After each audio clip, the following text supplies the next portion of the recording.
तो बच्चों आज हम है ना चैप्टर नंबर 16 पढ़ने वाले हैं। चैप्टर नंबर 16 में क्या है, तो देखो पहली प्रश्नावली जो इसकी 16.1 है वो हमारी घन और घनाभ पर आधारित है। तो सबसे पहले घन और घनाभ के बारे में हम जान लेते हैं ये होते क्या हैं।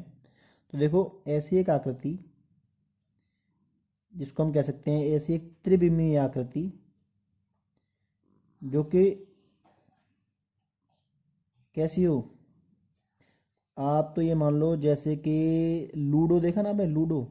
तो लूडो खेलने के लिए जिस गुटके का यूज़ करते हैं हम, प्रयोग करते हैं हम, वो क्या है, हमारा एक घन की आकृति है। ठीक है, कहने का मतलब ये है कि ऐसी चौकोर आकृति जिसमें लंबाई भी हो, चौड़ाई भी हो और ऊंचाई भी हो, लेकिन हो तीनों बराबर।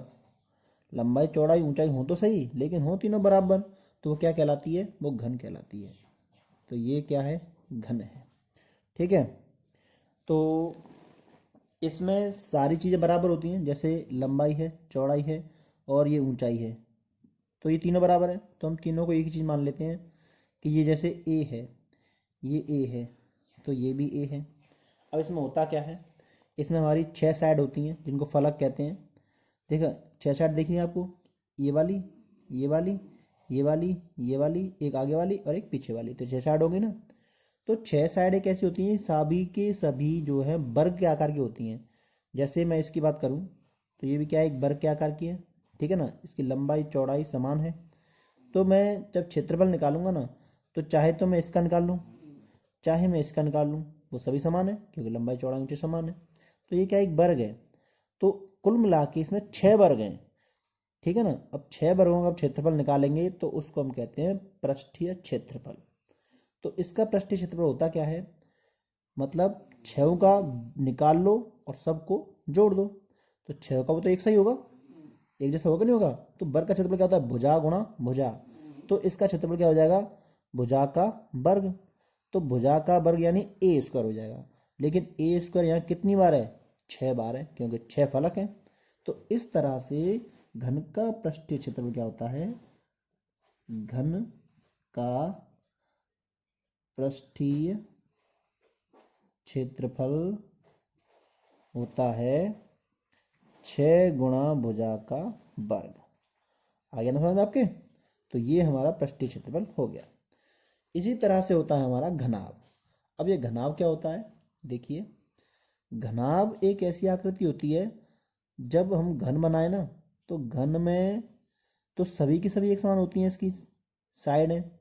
लेकिन अगर एक भी साइड अलग हो गई, मान के चलो लंबाई अलग हो गई या चौड़ाई अलग हो गई या ऊंचाई अलग हो गई या तीनों ही अलग हो गई, तो वो क्या बन जाती है, वो हमारी घनाभ बन जाती है।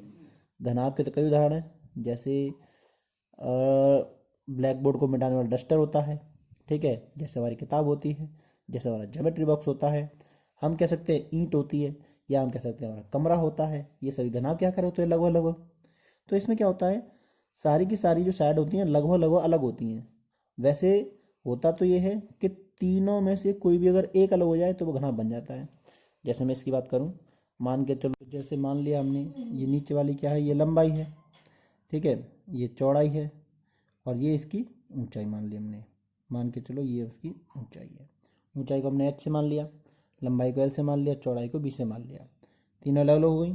तो देखो इसमें क्या है, इसमें भी 6 साइड हैं, ये वाली और ये वाली एक जैसी, ये वाली और ये वाली एक जैसी। उसी तरह से ये पीछे वाली और आगे वाली एक जैसी, 3 साइड होगी ना इसकी। तो जब इसका हम क्षेत्रफल निकालेंगे तो कैसे निकलेगा, 2 का एक जैसा निकलेगा, 2 का एक जैसा निकलेगा और आगे वाली पीछे वाली 2 का एक जैसा निकलेगा। तो इस हिसाब से जो क्षेत्रफल निकलेगा ना, वो 3 जो साइड है उनका 3 निकलेगा, 3 अलग अलग निकलेगा। ठीक है, तो इसको हम कहते हैं घनाभ का पृष्ठीय क्षेत्रफल। तो घनाभ का, ये घनाभ है, तो घनाभ का पृष्ठीय क्षेत्रफल क्या कहलाता है, एल बी। एल बी का मतलब क्या है, सामने वाली का। ठीक है ना, क्षेत्रफल हो गया, आयताकार है इसलिए। बी एच, बी एच का मतलब क्या है, ये वाली जो आकृति है, ठीक है ना, साइड वाली। और एच एल, एच एल का मतलब क्या है, ये वाली आकृति जो है ऊपर वाली। ठीक है ना, ये एच है, ये एल है, तो एच एल क्या होगी, ऊपर वाली। तो जितनी ऊपर वाली उतनी नीचे वाली। जितनी साइड वाली उधर साइड वाली, जिधर आगे वाली उतनी पीछे वाली हो गई, ठीक है ना। तो इस तरह से दो दो आकृति बन रही हैं, तो इसलिए हम तीनों में कर देते हैं हम 2 का गुणा। तो ये क्या बन जाता है हमारा घनाभ का पृष्ठीय क्षेत्रफल। अब देखो घनाभ में एक चीज़ और होती है, घनाभ का विकर्ण। विकर्ण का क्या मतलब होता है, जैसे मान के चलो कमरे में आपको लंबी से लंबी जो है एक लकड़ी रखनी है या एक बांस रखना है, ठीक है, तो वो कितना अधिक लंबा हो सकता है, ज़्यादा से ज़्यादा। तो उसके लिए क्या नापेंगे, इस कोने से लेकर के सामने वाले कोने तक की पूरी लंबाई नाप देंगे, जिसको हम कहते हैं हमारा विकर्ण। तो घनाभ का विकर्ण क्या होता है, घनाभ का जो विकर्ण होता है ना, वो होता है L² plus B² plus H² का अंडर रूट, ठीक है। तो हमें ये दोनों सूत्र याद रखने हैं, और इन दोनों सूत्रों को याद रखने से हमारे जो 16.1 के जितने भी प्रश्न होंगे ना, सभी हल हो जाएंगे।